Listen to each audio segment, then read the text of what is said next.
Générique.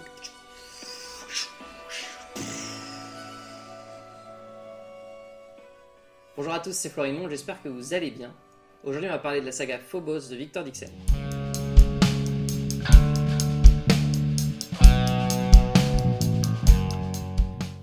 Phobos, c'est l'histoire d'une télé-réalité où on envoie 12 jeunes hommes et femmes, 6 de chaque, sur Mars pour la coloniser. En chemin, chaque jour, un couple se retrouve en speed dating et le but, c'est qu'ils tombent amoureux pour se marier le jour de leur arrivée sur Mars. Ce qu'on ne leur a pas dit, c'est qu'un terrible secret se cache sur Mars et pourrait très bien foutre tout en l'air. Je vais essayer de donner mon avis objectif, mais en fait il va pas vraiment l'être parce que ce livre m'a vraiment énervé. Donc je vais faire une partie sans spoil, où je vais raconter l'histoire rapidement du premier tome et décrire les personnages et plus ou moins ce qui m'a plu. Et ensuite je vais parler avec spoil dans une deuxième partie de ce qui m'a vraiment énervé et ce qui pour moi fait que c'est une très mauvaise saga. Le concept de l'histoire en soi je l'adorais. Ça promettait de suivre des points de vue différents, de suivre chaque personnage, d'avoir vraiment une grosse palette de personnages. Et tout ça avec aussi un point de vue extérieur, avec l'autre côté de la chaîne, le côté montage. Le problème, c'est qu'on n'a pas vraiment cette palette de personnages.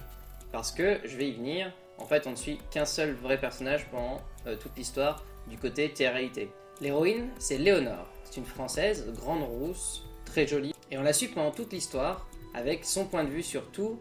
Son point de vue qui est un peu biaisé. On se rend vite compte qu'en fait, on a un point de vue omniscient, sous prétexte que c'est elle qui parle et qui le pense, mais en fait non. Je m'explique. Le problème, c'est que Victor Dixon rajoute des descriptions pour chaque personnage à longueur de temps. Et que ces personnages, de base, ils sont beaux. C'est normal, c'est le concept. Il fallait créer les premiers colons de Mars. On n'allait pas prendre celui qui a une tête de geek ou celle qui a un handicap physique. Non, il fallait prendre des gens beaux, ce qui est assez logique, et on pouvait prendre des gens beaux et talentueux. Ça pose pas trop de problème. Le souci, c'est que Victor Dixon écrit et raconte comment le personnage principal voit les autres personnages à longueur de temps. Sa magnifique chevelure, ses muscles sculptés, son visage d'ange. Ah, ils sont beaux. Ouais, mais ils sont beaux à chaque paragraphe en fait. C'est simple, les personnages de Phobos sont tous très beaux et Léonore va le répéter inlassablement pendant 3 tomes. Qu'un personnage omniscient déjà le répète, ce serait très ennuyant. Le problème, c'est qu'en plus, là, vu que c'est raconté du point de vue de l'héroïne, je sais pas, elle fait une fixette sur la beauté des gens. Alors oui, on comprend très bien qu'elle a un certain complexe vis-à-vis de son physique à elle, qu'elle ne devrait pas avoir, c'est très cliché. Mais en plus, le fait est que, voilà, c'est ennuyant, que c'est impossible qu'un personnage pense à longueur de temps dès qu'il regarde quelqu'un, oh là là, il est tellement beau pendant des mois. Mais je m'écarte du plan. On a donc une histoire plutôt originale, des personnages plutôt variés, mais on n'en suit qu'un, et une écriture sympathique. En vrai, Victor Dixon ne fait pas beaucoup de descriptions, ce qui est très sympa. C'est personnellement un type que j'adore particulièrement en écriture, puisque du coup, on se focalise sur les dialogues, sur la personnalité des personnages, et du coup, sur l'avancement de l'histoire. L'histoire avance pas très vite pour autant. L'histoire sur Terre est pour ma part beaucoup plus intéressante que celle sur Phobos. On suit d'un côté l'ennemi de l'histoire, le grand méchant, et d'un autre côté 2 autres héros qui vont nous amener à avancer dans l'histoire et surtout à trouver des solutions pour sauver tout le monde puisqu'il y a effectivement une question de danger. Tout ceci nous amène à avoir un premier voire un second tome très intéressant avec des cliffhangers qui pourraient nous ouvrir beaucoup de portes. Je pense notamment qu'à la fin du premier tome, si tu voulais écrire une fanfiction, c'était très facile de faire ce que tu voulais. Et ça ne sera pas le cas à la fin du second tome. Je vais maintenant parler de spoil. Je suis obligé parce qu'il faut que je commente le 3e tome qui est très problématique et qui surtout se focalise sur des problèmes de scénario. Premier point, il y a un problème avec Marcus. Ce personnage est évincé dès le début du 3e tome et il ne réapparaîtra pas avant la toute fin. Et le gros problème, c'est que c'est plus ou moins le personnage principal, enfin le couple principal de l'histoire, c'est le copain de Léonore, et par définition, ça devrait être un focus sur lui pendant une grosse partie du tome. Le problème, c'est que ce personnage est évincé pour une raison, et qu'en vrai, cette raison n'existe pas.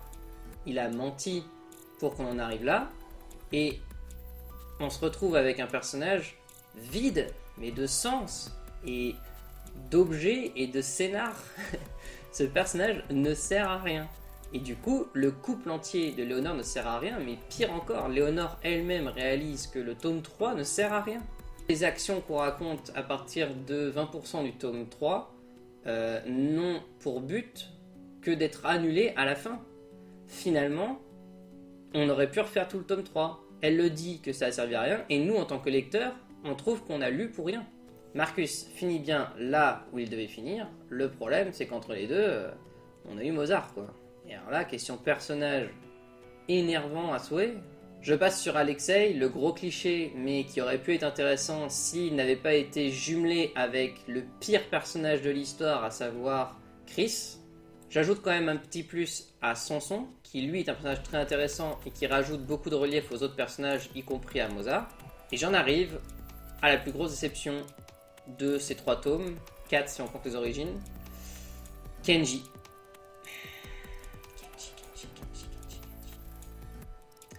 C'est simple, vous prenez un japonais très réservé, qui a peur de tout, qui est tout le temps en mode paranoïaque, qui pourrait être...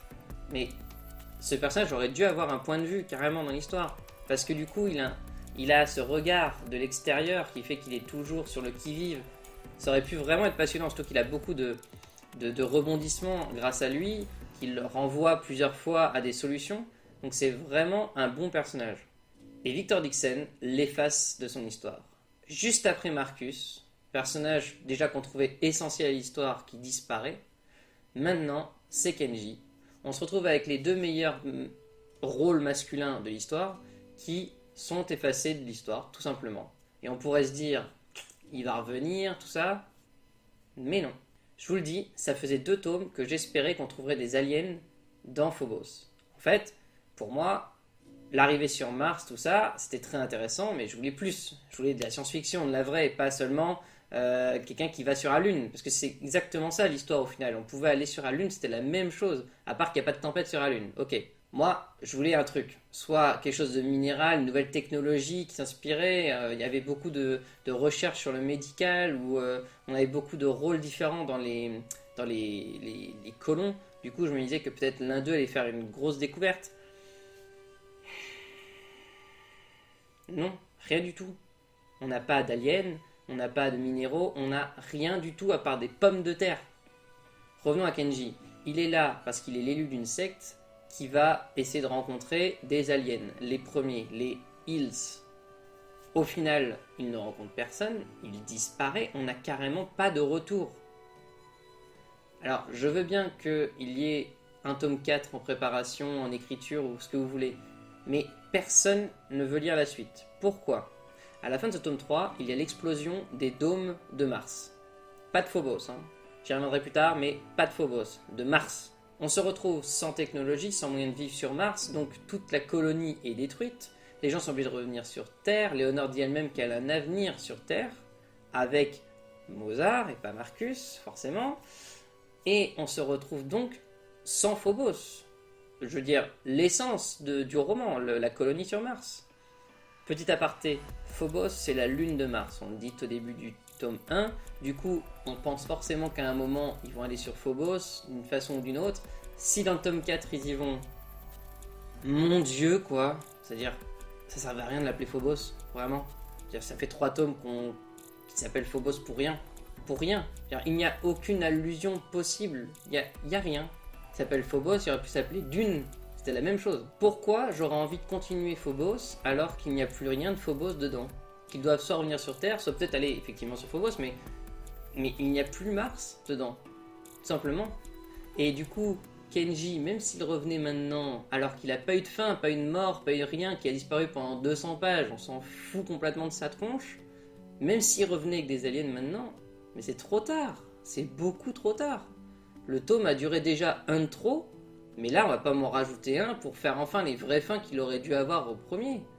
Non, Victor Dixon a un problème d'écriture, il ne savait pas ce que serait sa fin, ou s'il la savait, il a un mauvais éditeur derrière lui, parce que on a vraiment lu 3 tomes, dont 2 qui étaient inutiles, dont un qui est justifié dans l'histoire comme étant inutile.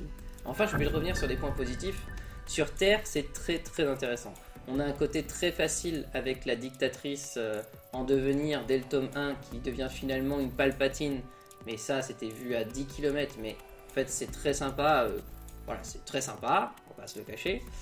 Et on a de l'autre côté les deux héros, Harmony et Andrew, qui eux font leur petite escale, leur road trip à deux, et au final on les voit évoluer puisqu'on a un flash un an plus tard à un moment. Donc c'est très sympa, l'histoire d'Harmony est très cool, son lien avec Serena et ce qu'elle découvre, tout ça c'est très très sympa.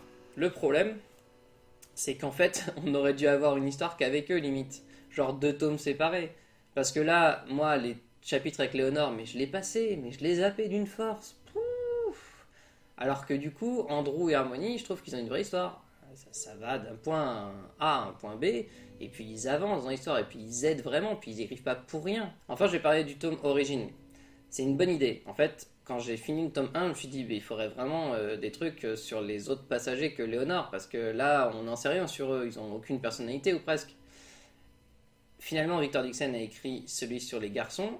On attend celui des filles. Enfin, j'ai envie de dire, c'est pas parce que Léonore passe 6 mois avec eux dans le vaisseau spatial au premier tome qu'on sait beaucoup de choses sur elle. Hein. On sait vraiment rien sur elle même. Donc voilà, le tome sur les garçons est très intéressant. Le problème, c'est qu'il fallait pas en faire un tome.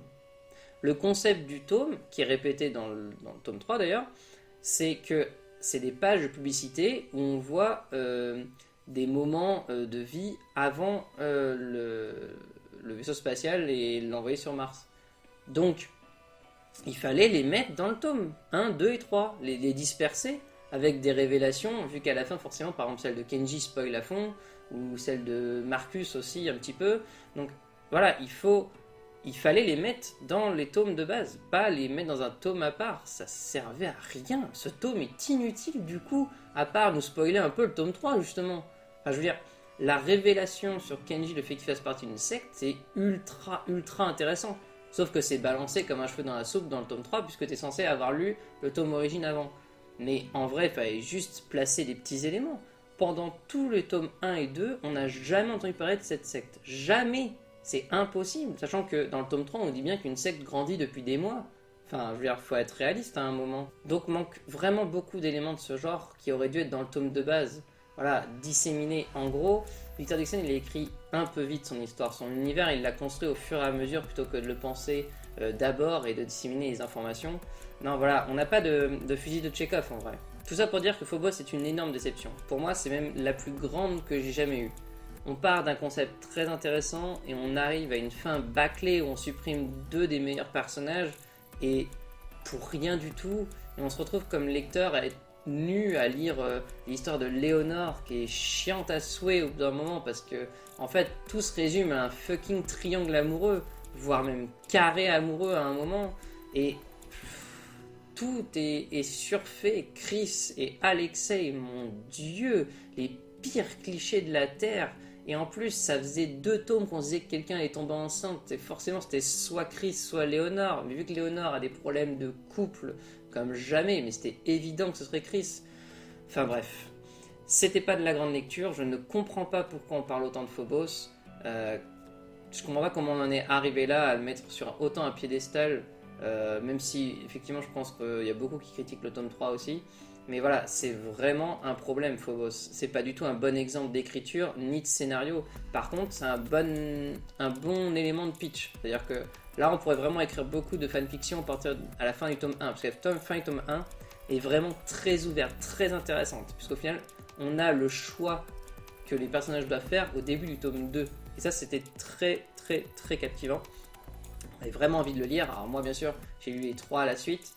Ceux qui ont dû attendre des mois ou des années entre la sortie du tome 1 et du tome 2 ont dû être très frustrés. Personnellement, j'ai adoré ce concept en tout cas. Voilà, c'est tout pour moi. Je vous conseille quand même de lire Phobos, même si entre nous, il faudra s'arrêter à la fin du tome 2, voire lire les origines et s'arrêter là. Je vous souhaite à tous une bonne journée, des bonnes vacances d'été et je vous dis à bientôt.